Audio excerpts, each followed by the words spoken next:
आज हम एक ऐसे विषय की तह तक जा रहे हैं जो हमें खींचता भी है और कहीं ना कहीं डराता भी है। साइकोपैथी। फिल्मों में तो हम इस शब्द को बहुत सुनते हैं। कोई चालाक विलेन होता है जिसे साइकोपैथ कह दिया जाता है। पर असल जिंदगी में इसका मतलब क्या है? इस पूरी बातचीत के लिए हमने जो सोर्स उठाया है वो है डॉक्टर हर्वे क्लेकली की 1941 में आई एक बहुत ही मशहूर किताब द मास्क ऑफ सैनिटी, यानी समझदारी का नकाब। हाँ, समझदारी का नकाब का एक सारांश। मनोविज्ञान की दुनिया में इस किताब को एक मील का पत्थर माना जाता है।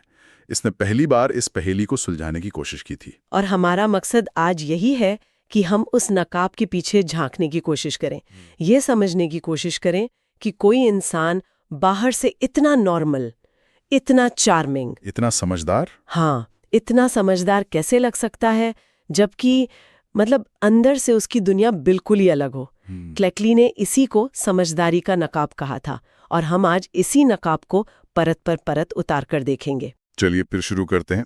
किताब की शुरुआत ही एक बहुत बड़े सवाल से होती है कि आखिर ये समझदारी या सैनिटी है क्या? हमें लगता है कि एक सीधी सादी चीज है, या तो कोई समझदार है या पागल। लेकिन क्लेकली कहते हैं कि ये इतना आसान नहीं है। ये एक ऐसी चीज है जिसके कई रूप हैं। सही बात है, और मुश्किल इसलिए भी है क्योंकि कानून की नजर में समझदार होने का मतलब कुछ और है और मनोविज्ञान की नजर में कुछ और। अच्छा। हाँ, हो सकता है कोई शख्स कानून के हिसाब से 100% समझदार हो, मतलब उसे पता हो कि वो क्या कर रहा है, लेकिन उसका बर्ताव वो समाज के लिए बेहद खतरनाक और बेतुका हो। और यहीं से सारी गड़बड़ शुरू होती है। बिल्कुल। ये जो धुंधलापन है ना, ये हमारे रिश्तों को, हमारे समाज को बहुत उलझा देता है। और फिर इन्हें किसी एक कैटेगरी में रखना भी तो एक चुनौती है। सोर्स बताता है कि साइकोपैथ शब्द हम इस्तेमाल तो कर लेते हैं, लेकिन मेडिकल दुनिया में ही इस पर पूरी तरह से सहमति नहीं है कि इसका सटीक मतलब क्या है। सही। समय के साथ साथ ये शब्द साइकोपैथिक से बदलकर एंटी सोशल पर्सनालिटी डिसऑर्डर हो गया, जो अपने आप में ये दिखाता है कि हम अब भी इस गुत्थी को पूरी तरह सुलझा नहीं पाए हैं, बस नए नए नाम दे रहे हैं। हाँ, एक तरह से। और सबसे दिलचस्प बात यह है कि हमें ये भी नहीं पता कि ऐसे लोग दुनिया में कितने हैं। इसका अंदाजा लगाना मुश्किल है, बहुत मुश्किल, क्योंकि इनके लक्षण इतने साफ नहीं होते, कोई जांच का सीधा तरीका नहीं है। तो हो सकता है कि मानसिक अस्पतालों में भर्ती कई मरीज असल में साइकोपैथ हों, लेकिन उनका कभी सही डायग्नोसिस ही न हुआ। एग्जैक्टली। जिसका मतलब ये हुआ कि वो कानूनी सजा से भी बच निकलते हैं और उन्हें सही इलाज भी नहीं मिल पाता। बिल्कुल। ये तो बस थ्योरी की बातें हैं। लेकिन असल जिंदगी में ये चीज दिखती कैसी है? क्लेकल की किताब की सबसे दमदार बात यही है कि उन्होंने सिर्फ थ्योरी नहीं दी, बल्कि हमें उन लोगों से मिलवाया जिन पर उन्होंने अध्ययन किया था। हाँ, ये केस स्टडीज ही इस किताब की जान है। ये हमें दिखाती है कि ये नकाब असल में कैसा दिखता है। तो पहला केस है मैक्स का। हाँ, मैक्स को उसकी पत्नी एक मेंटल हॉस्पिटल में लेकर आई थी। बाहर से देखने पर मैक्स में पागलपन का एक भी लक्षण नहीं था। वो बेहद होशियार, बातों का धनी और आकर्षक इंसान था। हाँ, आकर्षक। लेकिन उसकी जिंदगी धोखेबाजी, जालसाजी और झूठ से भरी हुई थी। और अस्पताल में आके भी वो नहीं सुधरा। सोर्स बताता है कि वो अस्पताल के स्टाफ और दूसरे मरीजों दोनों को अपनी बातों के जाल में फंसा लेता था। मतलब वो सिस्टम को ही मैनिपुलेट कर रहा था पूरी तरह से। वो इतनी सफाई से झूठ बोलता और अपनी जिम्मेदारियों से पल्ला झाड़ता कि लोग हैरान रह जाते थे। वो अस्पताल के लिए एक सिरदर्द बन गया था, एक ऐसी पहेली जिसे कोई सुलझा नहीं पा रहा था, क्योंकि वो पागल तो बिल्कुल नहीं था। वो जानता था कि क्या करने से क्या होगा। ये कोई अनजाने में की गई गलती नहीं थी। बिल्कुल नहीं। वो एक शतरंज का खिलाड़ी था और बाकी सब उसके मोहरे थे। उसे कोई पछतावा नहीं था, कोई शर्म नहीं थी। उसके लिए ये सब एक खेल था। और यही बात हमें दूसरे केस की तरफ ले जाती है, जो शायद और भी अजीब है। रॉबर्टा का केस तो हाँ, ये और भी अजीब है।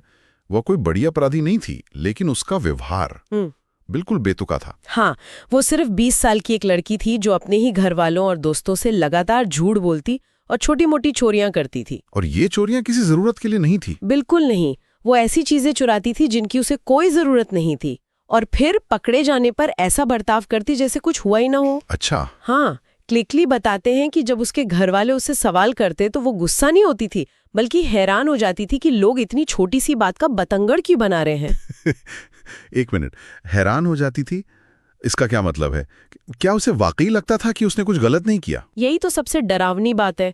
ऐसा लगता है कि उसके दिमाग में सही और गलत का कोई सॉफ्टवेयर ही नहीं था। उसके लिए नैतिकता, भावनाएं, दूसरों का भरोसा, इन सब बातों का कोई मतलब ही नहीं था। मतलब गहराई की भारी कमी। बिल्कुल। उसके व्यवहार में एक अजीब तरह का बचपना था।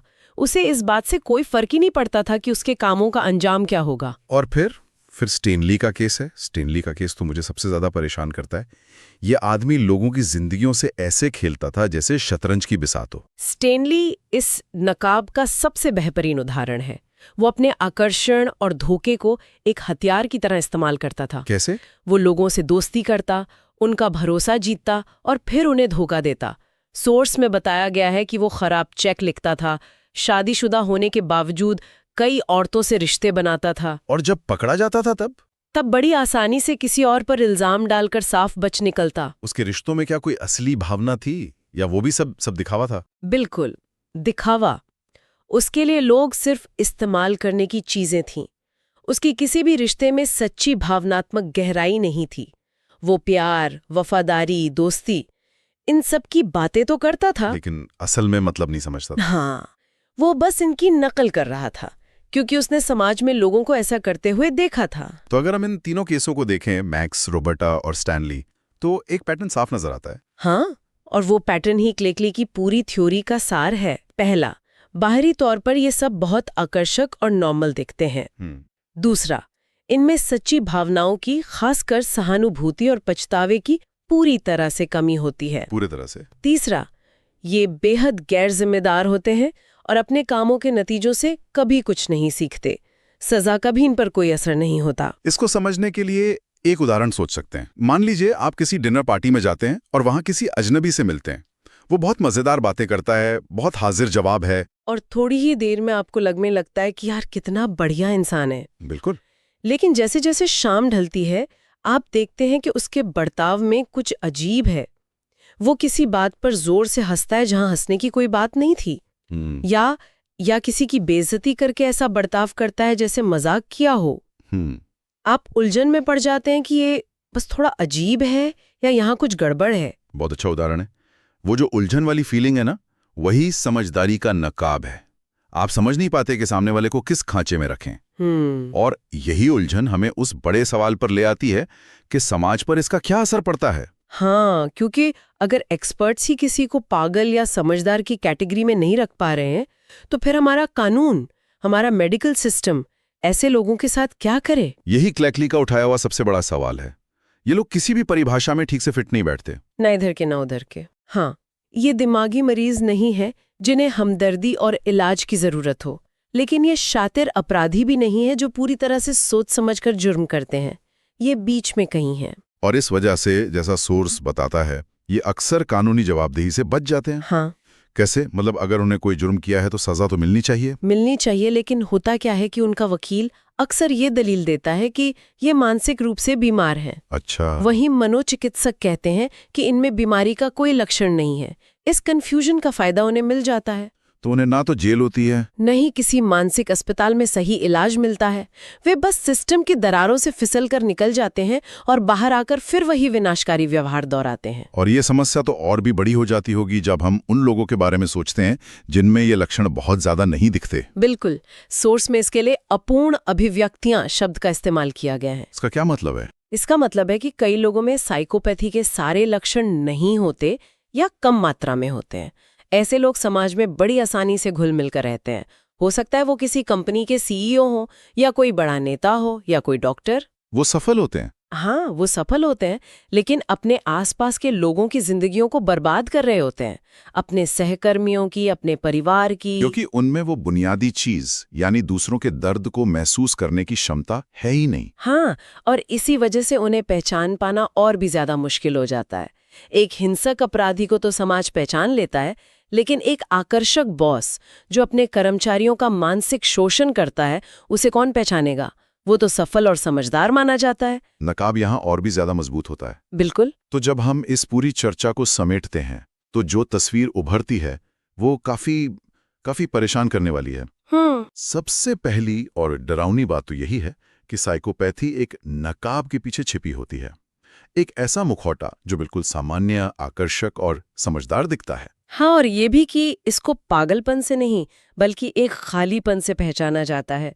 भावनाओं का खालीपन, पछतावे का खालीपन। और अपनी गलतियों से सीखने की क्षमता का खालीपन। बिल्कुल, उनका दिमागी ढांचा हमसे इतना अलग है, वे पछतावा या भावना को उस तरह से महसूस ही नहीं करते जैसे हम करते हैं। ये कोई नैतिक विफलता नहीं है, बल्कि उनके सिस्टम में एक मूलभूत कमी है। और आखिर में ये पूरी सोच हमारे समझदार और पागल के सीधे साधे खांचों को तोड़ देती है।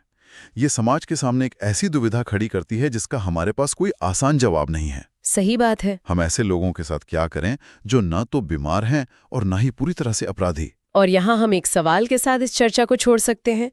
क्लेकली का ये काम 1941 का है। 80 साल से ज्यादा हो गए हैं। शब्दावली बदल गई है, हमारी समझ थोड़ी बेहतर हुई है, लेकिन जिन बुनियादी व्यवहारों की उन्होंने बात की थी वे आज भी समाज में वैसे ही मौजूद हैं। वैसे ही मौजूद है। तो सवाल ये है कि अगर ये लोग पारंपरिक अर्थों में पागल नहीं हैं और सामान्य इलाज का इन पर कोई असर नहीं होता, तो फिर इनके लिए और इनके शिकार हुए लोगों के लिए असली जवाबदेही या मदद का रास्ता क्या हो सकता है? ये एक ऐसी पहेली है जिसे सुलझाने में आज भी हम कामयाब नहीं हो पाए हैं। बिल्कुल, इसका जवाब आज भी अधूरा है।